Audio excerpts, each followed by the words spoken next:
Faccio una piccola introduzione, la faccio in inglese visto che abbiamo degli speaker che sono internazionali, quindi giusto per essere polite con i nostri special guest. All right, thanks everybody for being here. It's kind of, super pleasure for having you here. So I would like to start with saying thank you, right? So most of the people do like a presentation and then they conclude with thank you. I would do actually the opposite. So I would say thanks to you, thanks for being here. So we had this idea to create this event something like maybe 6 months ago, 5 months ago.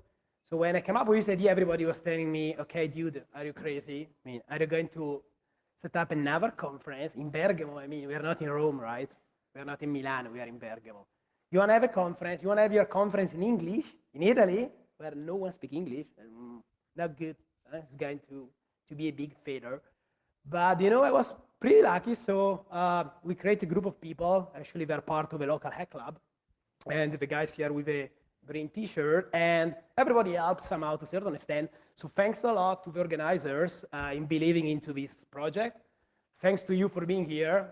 As the first edition, we have something like 500 registered people and more than 150 that unsubscribed because they couldn't come. So overall, we had something like 650 registered, which is pretty good, I think. And thanks, of course, for the speaker for being here. We have a very important person here on the front line. I hope you will like the lineup. Thanks for them for being here and believing in the event, of course. When you get invited to a conference and the conference didn't exist, so you say, okay, should I go? Should I not go? So thanks for you guys for being here. Of course, thanks to the sponsor, the conference, at least this year is free entrance. So, and the room costs a lot. So without the sponsor, it would have been impossible. So take a time to go out, talk with the sponsor. And we also have some job openings that are listed just out of the door. So if you're looking for a job, in the security domain, take a look at the bacheca, so just outside of the door. So the question would be, why no hat? So we came up with this name at the beginning because it was kind of cool. But then we realized, okay, probably, there should be a meaning behind why it's called no hat. So most of you know what could be like a white hat. So when you think of a white hat, you think at the student, typical student from a computer science, like very clever, very intelligent, that want to really get into the security industry. And what happened most of the time is that you have like this very smart, very clever person that get hired by companies or agency that you'd say, okay, like if you take a government, a national agency, it could be, for example, NSA, you might say, okay, is run by the government, so it should be like a legitimate entity. So you have these people working there, but to a certain extent, they might, for example, go into a direction where they might, for example, be asked to look for 0 days, look for new vulnerabilities, and maybe write also tool for cyber surveillance and espionage.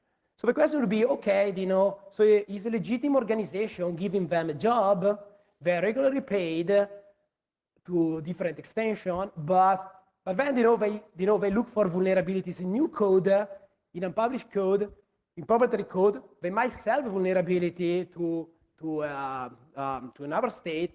So it's questionable whether this is really what we believe is white hat. So is it really white or not? On the other side of the fence, there is, of course, the black hat. When you think of black hat, you think a typical, this could be like Eastern Europe criminals that, I don't know, like install a ransomware on computer to ransom and ask for the money, or they install a Trojan on your mobile phone to steal your bank credential. On the other side, you might have, for example, what could be like a black hat, but actually is just a kid that he might be, for example, an activist that is against, for example, the illegal massive fishing of tuna in the Mediterranean Sea. You all know that, there are not many fishes around, especially tuna in the Mediterranean Sea, because Japanese, for example, are fishing a lot. So on the Japanese market, if you go to Tokyo and you wake up at 3 a.m. in the morning, you can visit the fish market. There are these big tuna that are sold in the fish market. So you might have people that are against this massive and abuse of fishing in the Mediterranean Sea. At that point, you could have like these kids that is having his beer, looking for vulnerabilities in the web page of one of these fishing company, and maybe hacking the homepage, doing what's called defacement, so replacing the homepage with a message, say, for protesting, for saying, we don't agree with this. So is this really a black hat? I don't know, right? So where is the border between what is white and what is black? So at the end, this came up like to say, it doesn't matter, which kind of hat you have. It doesn't matter. So we tend to put the people in boxes, like I'm a certified ethical hacker because I ran the certification. Okay, dude, so you're certified. Okay, so you have your label on, but at the end, it's just a label. So we believe what is important is to learn, become expert, and be passionate in what you do, and you follow your own ethics at the end. We all have an ethics, like as a professional or as a person. So you have to share, you have your own ethics, and you have to share your belief with the others. And this is what really matters. So let me give a bit of a summary of what we have on the plate today. So what about our menu? So we start in the morning with a session that are a bit more technical compared with what we have in the afternoon. So the morning we have Daniel opening with the first keynote. He's giving a session on micro-architectural attacks. So this dude found a lot of very cool vulnerabilities related to how processor works. So he's talking about hardware security, if you want, and this goes as much in line with what Andrea will be following up and what Federico will be also building up. We'll have also talk on malware, advanced malware techniques. We have Alexandre coming from São Paulo, Brazil. He flew basically from Brazil yesterday, and he's here for us today to present about that. And then we have talks about on vulnerabilities, so how to find vulnerabilities, how to exploit vulnerabilities. The afternoon is a bit more less technical and is more into the domain of how cybercrime works, how cybercriminals are organized. For example, what about, for example, hacking forums where they share information, where they sell exploits, 0 days, and so on and so forth. We have Stefano Zanero opening the keynote in the afternoon. He will be talking about security conferences and in general the security community, how the community looks like. We are part of a security community, so how the community looks like, how the professionals are organized, how the research is made, and so on and so forth. We discuss about, we have the other Stefano, one of the oldest ethical hacker in Italy. He will be talking about the Italian scene. So how did we start in Italy with hacking, how the hacking scene evolved over the years. So we're talking again about communities, security communities, and then we have also additional talk about security competition. So how competition could help in improving the understanding and the learning of security. And of course, we'll conclude with a social event. So hope you guys will all join us. We'll have a few details in the afternoon, but we'll basically rent a full pub, which is just here in front of the conference center. There is a capacity for 250 people, 300 people. So I guess we'll probably fill up the pub.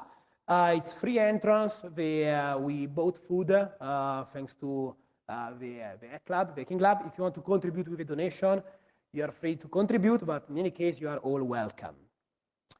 And of course, remember to learn and share. We say sharing is caring, so it's very important to share what you know with the others. That's why on your badge you have a field called interest that you are asked to fill up with your interest. So if you are passionate about web security, you might want to say web security. If you work as a malware reverser, you might want to write malware reverser. So remember to write up what your interests are and to share with your neighbor. So I would like to conclude by asking you to introduce to your neighbor. So I would like you to shake hands with your neighbor on the right. To introduce yourself.